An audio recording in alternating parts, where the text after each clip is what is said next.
Waalaikumsalam warahmatullahi wabarakatuh. Jadi semuanya. Amin. Kita mulai pembelajaran hari ini. Mari kita berdoa bersama-sama. Untuk Mas Rizky silahkan disiapkan doanya. Doa mulai. Tadi kalian sudah pikat belum? Sudah. Coba sekarang dipersiapkan dulu alat tulisnya yang nanti mau kita gunakan untuk belajarnya. Nah, aku dulu ya. Nurul, Ulan, Zaini. Masuk semua ya hari ini ya. Karena kalian sudah siap semua untuk memulai pembelajaran hari ini, saya ada sedikit pesan untuk kalian. Untuk pesan yang akan saya sampaikan pada hari ini, orang yang paling sukses dalam hidup adalah orang yang menanyakan banyak pertanyaan. Mereka selalu belajar, mereka selalu tumbuh, dan mereka selalu memaksakan. Kalian masih ingat tidak pembelajaran kita minggu lalu itu apa? Materinya apa? Iya, materi minggu lalu adalah pemeliharaan aset tetap. Nah, kalau di suatu perusahaan, selain aset tetapnya itu harus dipelihara, nanti kita harus memeriksa kondisi kelayakan dari aset tetap yang kita miliki. Nah, kalau misalnya aset tetap yang dimiliki oleh perusahaan itu sudah tidak layak pakai, kira-kira langkah apa yang seharusnya dilakukan oleh perusahaan? Selain dijual, bisa dilakukan apa lagi? Dan hari ini kita akan mempelajari mengenai penghentian pemakaian dan penjualan aset tetap. Untuk tujuan pembelajaran yang harus kita capai pada hari ini, yang pertama adalah mampu menguraikan tentang penghentian pemakaian aset tetap. Dan yang keempat, mampu melakukan pencatatan tentang penjualan aset tetap. Sekarang saya akan memutar video pembelajaran. Nanti silakan kalian saksikan sambil kalian mengamati materi yang ada di dalam video pembelajaran. Nanti kalian bisa mencatat hal-hal yang belum kalian ketahui ya, dan bisa kalian tanyakan setelah pemutaran video. Silakan disiapkan dulu videonya buat nyatet.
Video pembelajarannya sudah selesai ya? Sudah. Berdasarkan video pembelajaran yang tadi saya tayangkan, sekarang silakan kalian boleh tanya jawab sebentar dengan teman kalian. Misalnya nanti setelah kalian tanya jawab dengan teman kalian, kok kalian belum menemukan titik terang, nanti kalian bisa bertanya kepada saya.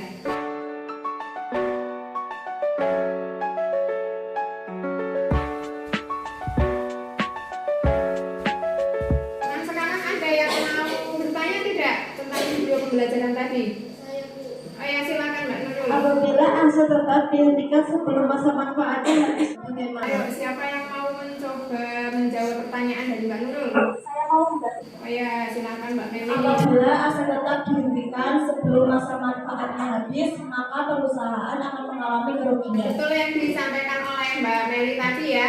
Dikarenakan pada saat awal aset tetap itu dibeli, kan nanti perusahaan sudah bisa menaksir ya. Misalnya harga belinya itu 120 juta, nilai residunya itu 20 juta, maka perusahaan bisa mendapatkan manfaat sebesar berapa juta? Iya, 100 juta. Misalnya perusahaan itu baru memiliki akumulasi 80 juta, kok aset tetapnya sudah dihentikan, kira-kira nanti perusahaan mengalami kerugian tidak? Iya, dikarenakan seharusnya perusahaan itu kan bisa mendapatkan manfaat sebesar 100 juta tapi malah perusahaan hanya mendapatkan manfaat sebesar 80 juta. Jadi perusahaannya rugi berapa juta? 20 juta. Ada pertanyaan lain lagi tidak? Oh ya, silakan Mbak Wina. Bagaimana cara perusahaan jual aset tetap supaya tidak mengalami kerugian? Ayo, ada yang bisa bantu jawab pertanyaan dari Mbak Wina nanti tidak? Belum? Ya. Kalau belum ada, biar saya yang menjawab saja ya. Jadi kalau perusahaan akan menjual aset tetapnya, kan perusahaan itu harus menghitung jumlah akumulasi penyusutan ya. Jadi nanti yang digunakan sebagai dasar perhitungan pada saat penjualan itu adalah nilai bukunya. Misalnya, harga jual dari aset tetap itu kok lebih rendah dibandingkan dengan nilai bukunya, maka perusahaan akan mengalami kerugian. Jadi supaya perusahaan tidak mengalami kerugian, perusahaan harus menjual aset tetap itu yang lebih tinggi dibandingkan dengan nilai bukunya. Ada yang mau bertanya lagi tidak? Tidak. Kalau tidak ada yang bertanya lagi, sekarang kalian saya kasih latihan soal mandiri ya. Sudah dapat soal latihan semua? Ya, kalau sudah dapat, sekarang silakan kalian mulai mengerjakan. Saya kasih waktu 5 menit cukup? Iya, silakan dikerjakan mulai dari sekarang.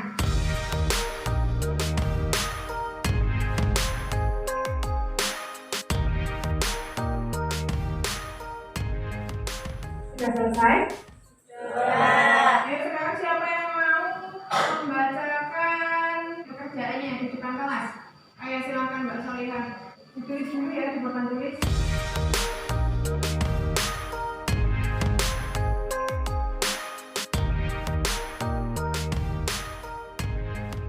Assalamualaikum warahmatullahi wabarakatuh.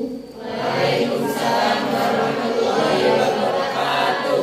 Karena masa manfaatnya telah disisihkan penuh, maka pada tanggal 31 Desember 2019 mendebit akumulasi penyusutan mesin sebesar 75 juta rupiah dan mengkredit mesin sebesar 75 juta rupiah. Sekian dari saya, apabila ada kesalahan mohon dimaafkan. Wassalamualaikum warahmatullahi wabarakatuh. Waalaikumsalam warahmatullahi wabarakatuh. Ayo sekarang kita koreksi bersama-sama dulu ya hasil pekerjaannya dari Mbak Solihah. Nah di sini karena mesin yang digunakan oleh perusahaan itu kan tadi harga perolehannya 75 juta ya, dan nilai residunya itu 0. Jadi nanti manfaat yang bisa didapatkan kan totalnya itu 75 juta ya. Sekarang mau maju membacakan jawabannya yang nomor 2 siapa? Ayo silakan Mas Farid maju.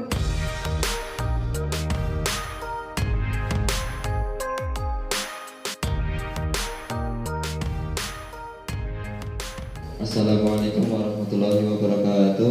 Waalaikumsalam warahmatullahi wabarakatuh. Hasil penjualan mesin pada tanggal 1 Oktober 2019 yaitu sebesar 80 juta. Nilai bukunya pada saat penjualan yaitu 70 juta. Jadi sisa dari penjualan tersebut sebesar 10 juta. Penjualan tersebut lebih tinggi daripada nilai buku pada saat penjualan. Jadi kita mendapatkan laba. Yang kedua, pencatatan penjualan aset tetap. Kita mendebit kas dan akumulasi penyusutan, yaitu kasnya sebesar 80 juta, akumulasi sebesar 50 juta. Dan kita mengkredit mesin dan laba. Mesinnya sebesar 120 juta dan laba sebesar 10 juta.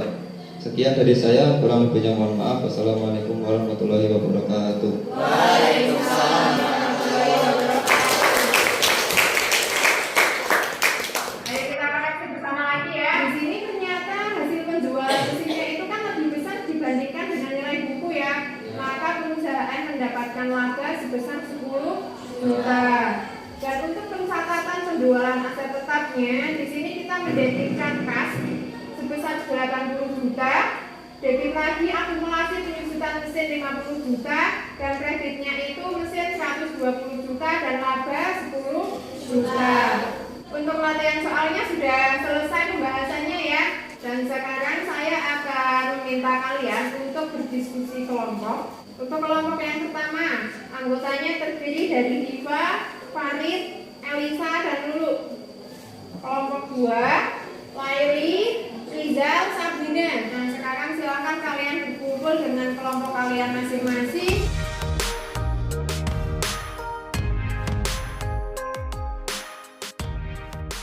Sudah berkumpul dengan kelompok kalian masing-masing? Sudah. Kalau sudah, ini kita tolong dibagikan soalnya ya.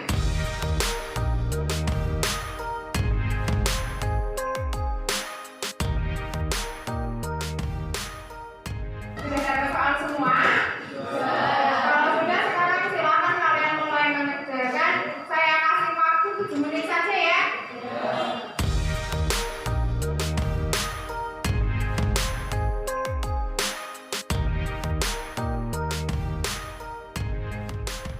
Diskusinya sudah selesai belum? Kalau sudah, sekarang silakan salah satu kelompok mempresentasikan hasil diskusinya ya. Ayo kelompok mana yang mau presentasi dulu? Kelompok saya Bu. Ayo Mbak Nabila, silakan Mbak. Nanti bisa kasih 2 anak ya.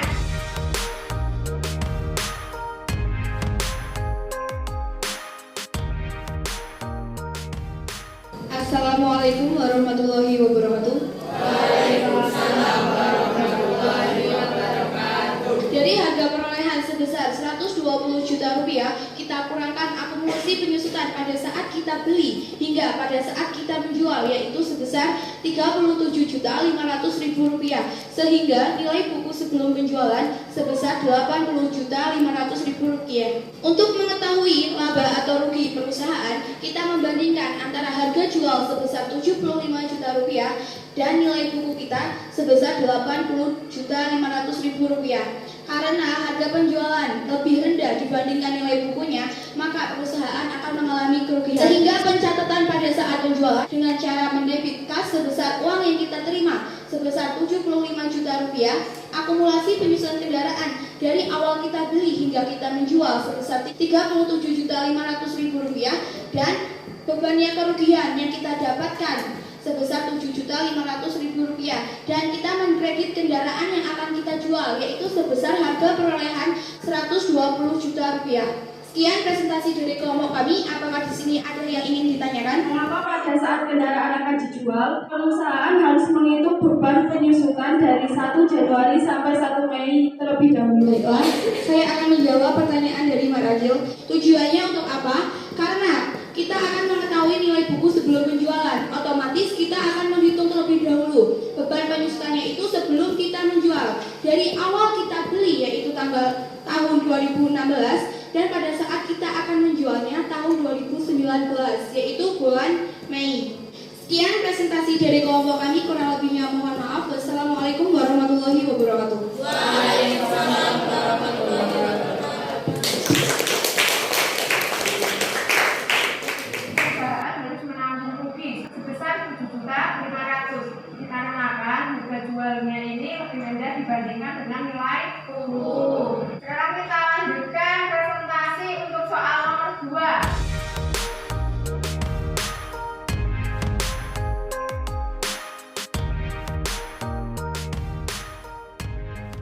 Assalamualaikum warahmatullahi wabarakatuh. Waalaikumsalam warahmatullahi wabarakatuh. Jadi untuk langkah pertama yaitu perhitungan laba atau rugi penghentian mesin dengan cara harga perolehan mesin dikurangi dengan akumulasi penyusutan mesin.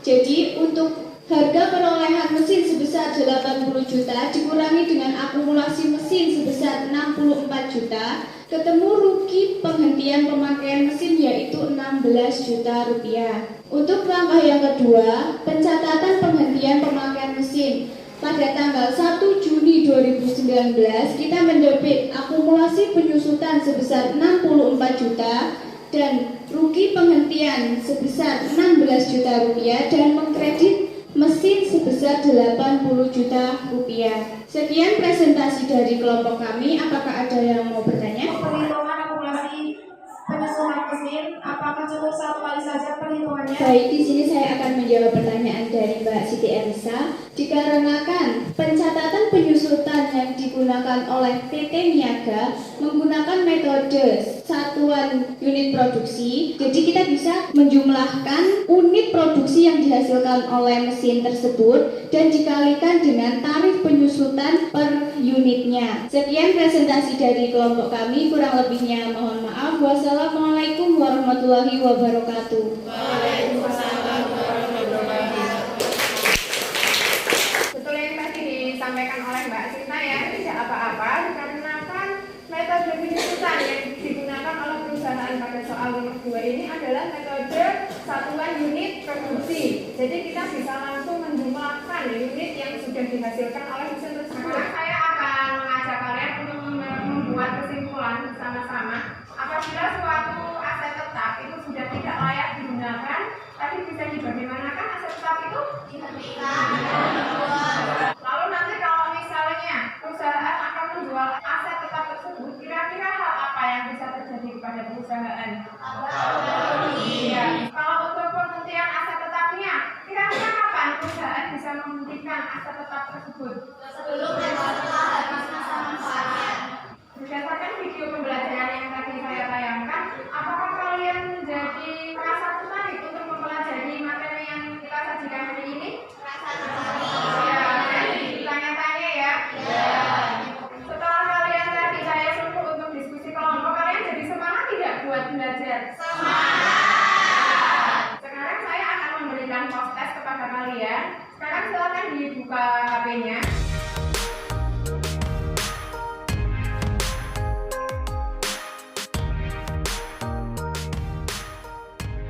Ada yang sudah selesai mengerjakan prosesnya? Nah, ini sudah banyak yang nilainya bagus-bagus ya. Sebelum saya tutup pembelajarannya, saya akan memberikan PR kepada kalian. Nanti silakan kalian kerjakan soal pilihan ganda yang ada di LKPD. Nanti kalian kerjakan di rumah dan dikumpulkan besok pagi ya. Dan karena materi hari ini adalah materi terakhir dari semester ini, maka nanti silakan kalian pelajari materi yang sudah kita pelajari selama 1 semester, dan semoga apa yang sudah kita pelajari bersama-sama bisa memberikan manfaat yang baik kepada kalian ya. Terima kasih untuk pembelajaran hari ini. Sampai ketemu lagi minggu depan. Wassalamualaikum warahmatullahi wabarakatuh.